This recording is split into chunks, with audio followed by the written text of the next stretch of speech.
വായിക്കാം. ലൂക്ക 24:45. വിശുദ്ധ ലിഖിതങ്ങൾ ഗ്രഹിക്കാൻ തക്കവിധം അവരുടെ മനസ്സ് അവൻ തുറന്നു. കർത്താവ് തന്നെ മനസ്സ് തുറന്നു തരണം. കാരണം മലിനമായ ഒരു മനസ്സാണ് നമുക്കുള്ളത്. നമ്മൾ ഈ ലോകത്തിൽ വചനം സ്വീകരിക്കാൻ കഴിയാത്ത വിധം ഈ കെട്ടപ്പെട്ട ഒരു മനസ്സ് നമുക്കുണ്ട്. മത്തായി 13:22 വായിക്കാം. ഒരുവൻ വചനം ശ്രവിക്കുന്നു, എന്നാൽ ലൗകിക വ്യഗ്രതയും ധനത്തിന്റെ ആകർഷണവും വചനത്തെ ഞെരുക്കുകയും അത് ഫലശൂന്യമാവുകയും ചെയ്യുന്നു.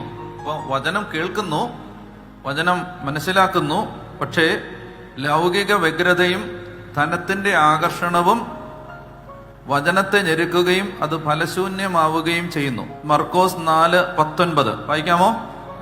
എന്നാൽ ഉറക്കെ വായിച്ചേ. എന്നാൽ ലൗകിക വ്യഗ്രതയും ധനത്തിന്റെ ആകർഷണവും മറ്റ് വസ്തുക്കൾക്ക് വേണ്ടിയുള്ള ആഗ്രഹവും അവരിൽ കടന്നുകൂടി വചനത്തെ ഞെരുക്കുകയും അത് ഫലശൂന്യമാവുകയും ചെയ്യുന്നു. അപ്പൊ ഇത് മനസ്സിൽ നടക്കുന്ന ഒരു പരിപാടിയാണിത്.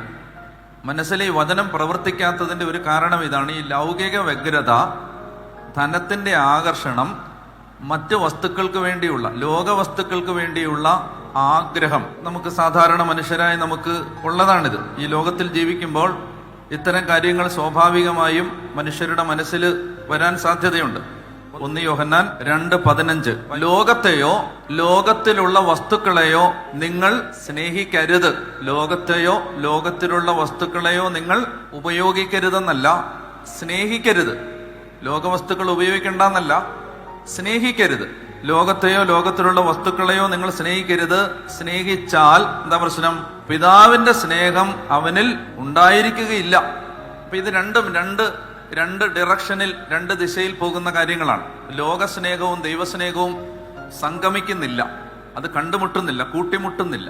അത് പരസ്പര ദിശയിൽ, എതിർ ദിശയിൽ അകന്നു പോകുന്ന രണ്ട് കാര്യങ്ങളാണ്. എവിടെ ലോകസ്നേഹം ഉണ്ടോ അവിടെ ദൈവസ്നേഹം ഇല്ല. എവിടെ ദൈവസ്നേഹം ഉണ്ടോ അവിടെ ലോകസ്നേഹമില്ല. അപ്പൊ ഈ ലോകത്തോടുള്ള സ്നേഹം വചനത്തെ ഞെരുക്കുകയും വചനം ഫലമില്ലാതാവുകയും ചെയ്യുന്നു. അപ്പൊ ഈ മനസ്സിന് അങ്ങനെ ഒരു പ്രശ്നമുണ്ട്. അപ്പൊ അതുകൊണ്ട് തന്നെ മനസ്സിനെ ദൈവം തുറന്നു തരണം. 2 കൊരിന്തോസ് 4:3-4 വാക്യങ്ങൾ.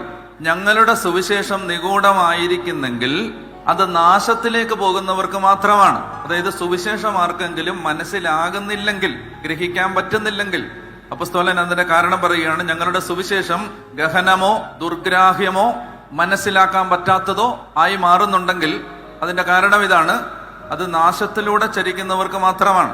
എന്നിട്ട് അതിന്റെ വിശദീകരണം പറയുകയാണ്. ഈ ലോകത്തിന്റെ ദേവൻ അവരുടെ മനസ്സുകളെ അന്ധമാക്കിയിരിക്കുന്നു. എന്താണ്?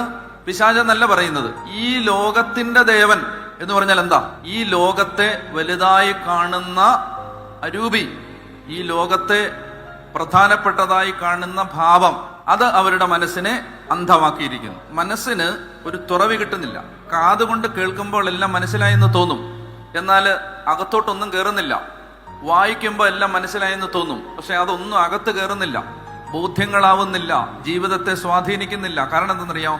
ഒരു ബ്ലോക്ക് കിടക്കാണ്. അത് കിടക്കുന്നത് ഈ മനസ്സിലാണ്. അപ്പൊ അതുകൊണ്ട് ഈ ബുദ്ധി ഉണ്ടായിട്ട് കാര്യമില്ല. ബുദ്ധിയുള്ളവർക്ക് വചനം മനസ്സിലായിക്കൊള്ളണമെന്നില്ല. ബുദ്ധിയുള്ളവർക്ക് മനസ്സിലാവത്തില്ല എന്നല്ല ഞാൻ പറയുന്നത്. മനസ്സിലാകണമെന്ന്, ബുദ്ധി ഉള്ളത് കൊണ്ട് മനസ്സിലാകണമെന്ന് നിർബന്ധമില്ല. എപ്പോഴും ശ്രദ്ധിക്കണം, വചനം പ്രവേശിക്കുന്നത് ഒരാളുടെ തലയിലല്ല, ആത്മാവിലാണ്. അതുകൊണ്ട് അത് ആത്മാവിൽ ഗ്രഹിക്കാൻ പറ്റണമെങ്കിൽ ഈ മനസ്സിലെ ബ്ലോക്ക് മാറണം. അപ്പൊ അത് മാറണം. ഇത് നമുക്ക് എടുത്തു മാറ്റാൻ പറ്റില്ല. ഇത് കർത്താവ് തന്നെ അഴിച്ചു മാറ്റണം. അതുകൊണ്ടാണ് അപ്പസ്തോലന്മാരുടെ മനസ്സ് അവൻ തുറന്നു കൊടുത്തു. ഈശോ തുറന്നു തരണം. ഇവിടെയാണ് അതൊരു കൃപയായിട്ട് കിട്ടണം. ഏത് കൃപയും ചോദിച്ചാൽ കിട്ടും. ചോദിച്ചാൽ മതി, ചോദിച്ചാൽ കിട്ടും. കർത്താവെ അതൊന്ന് മനസ്സിലാക്കി തരണേന്ന്, എന്റെ മനസ്സിനെ ഈ അന്ധതയെന്ന് മാറ്റി തരണേന്ന് പറഞ്ഞാൽ ആ കൃപ കിട്ടും. ഇനി അപ്പസ്തോല പ്രവർത്തനങ്ങൾ 16-14 ഞങ്ങളുടെ വാക്കുകൾ കേട്ടവരുടെ കൂട്ടത്തിൽ തിയത്തീറ പട്ടണത്തിൽ നിന്ന് വന്ന പട്ട് വിൽപ്പനക്കാരിയും ദൈവഭക്തയുമായ ലീദിയ എന്ന സ്ത്രീ ഉണ്ടായിരുന്നു. പൗലോസ് പറഞ്ഞ കാര്യങ്ങൾ സ്വീകരിക്കാൻ കർത്താവ് അവളുടെ ഹൃദയം തുറന്നു. മനസ്സിലായല്ലോ? ബുദ്ധിയല്ല ഇവിടുത്തെ വിഷയം, പാണ്ഡിത്യമല്ല, പാടവമല്ല, അനുഭവ പരിചയങ്ങളല്ല, ഡിഗ്രികളെല്ലാം ഒന്നും വേണ്ടെന്നല്ല, എല്ലാം നല്ലതാണ്. പക്ഷെ അതിനേക്കാൾ ഉപരി ദൈവവചനം സ്വീകരിക്കാൻ പരിശുദ്ധാത്മാവ് ഹൃദയം തുറന്നു തരണം. അപ്പൊ അതുകൊണ്ട് നമുക്ക് വേറെ ഒരു കാര്യവും നടക്കില്ല, വേറെ ഒരു പരിപാടിയും നടക്കത്തില്ല. വെറുതെ എളിമയോടെ മുട്ടുകുത്തി എന്റെ കർത്താവെ എനിക്കിതൊന്ന് മനസ്സിലാക്കി തരണേ എന്ന് പറഞ്ഞാൽ എല്ലാ നിഗൂഢ ജ്ഞാനവും ദൈവം പറഞ്ഞു തരും. അപ്പൊ അതുകൊണ്ട് ദൈവം തുറന്നു തരണം. അതുകൊണ്ട് അപ്പോസ്തലനായ പൗലോസ് ഒരു പ്രാർത്ഥന നമുക്ക് വേണ്ടി പ്രാർത്ഥിക്കുന്നുണ്ട്. അത് എഫേസോസ് 1-ാമത്തെ അധ്യായം, എഫേസോസ് 1:17 വായിച്ചേ. നമ്മുടെ കർത്താവായ യേശുക്രിസ്തുവിന്റെ ദൈവവും മഹത്വത്തിന്റെ പിതാവുമായവൻ ജ്ഞാനത്തിന്റെയും വെളിപാടിന്റെയും ആത്മാവിനെ നിങ്ങൾക്ക് പ്രദാനം ചെയ്തുകൊണ്ട് തന്നെ കുറിച്ചുള്ള പൂർണ്ണമായ അറിവിലേക്ക് നിങ്ങളെ നയിക്കട്ടെ. അപ്പോസ്തലന്റെ എഫേസോസ് ലേഖനത്തിൽ 2 പ്രാർത്ഥനകളാണ് പൗലോസ് അപ്പോസ്തലൻ വായനക്കാരായ നമുക്ക് വേണ്ടി നടത്തുന്നത്. ഒന്നാമത്തെ പ്രാർത്ഥന ഇതാണ്, 1:17. രണ്ടാമത്തെ പ്രാർത്ഥന 3:14 മുതലാണ്. ഇക്കാരണത്താൽ സ്വർഗത്തിനും ഭൂമിയിലുമുള്ള എല്ലാ പിതൃത്വങ്ങൾക്കും നാമകാരണമായ പിതാവിന്റെ മുമ്പിൽ ഞാൻ മുട്ടുകൾ മടക്കുന്നു. അതാണ് രണ്ടാമത്തെ പ്രാർത്ഥന. അപ്പോ ദൈവത്തെക്കുറിച്ചുള്ള പൂർണ്ണമായ അറിവിലേക്ക് ഒരു വ്യക്തി വളരണമെങ്കിൽ പരിശുദ്ധാത്മാവ്, ജ്ഞാനത്തിന്റെയും വെളിപാടിന്റെയും ആത്മാവ് വർഷിക്കപ്പെടണം. അതായത് ഒരു വിശ്വാസിക്ക് തന്റെ ജീവിതത്തിന്റെ വലിപ്പവും വിലയും മഹത്വവും തിരിച്ചറിയാൻ പറ്റണമെങ്കിൽ ഈ ജ്ഞാനം തുറക്കപ്പെടണം. ഗതികെട്ട ഒരു അവസ്ഥയിലാണ് നമ്മുടെ പോക്ക്, ഭയത്തിലാണ് നമ്മുടെ ജീവിതം. നമ്മൾ വല്ലാതെ ഞെരുക്കപ്പെടുകയാണ്. ഉറങ്ങിക്കിടക്കുന്ന ഒരു മഹാശക്തിയെ തിരിച്ചറിയാനാവാത്ത വിധം വല്ലാത്തൊരു ഭാരത്തിന്റെയും ഭയത്തിന്റെയും നുകം നമ്മുടെ തലയ്ക്ക് മീതെ വെച്ച് കെട്ടപ്പെട്ടിട്ടുണ്ട്. സഭയെക്കുറിച്ച് ഒരാൾ എഴുതിയ ഒരു ഗ്രന്ഥത്തിൽ ഞാനിങ്ങനെ വായിച്ചു, Catholic church is A sleeping giant. ഉറങ്ങിക്കിടക്കുന്ന ഒരു രാക്ഷസനാണ് കത്തോലിക്ക തിരുസഭ.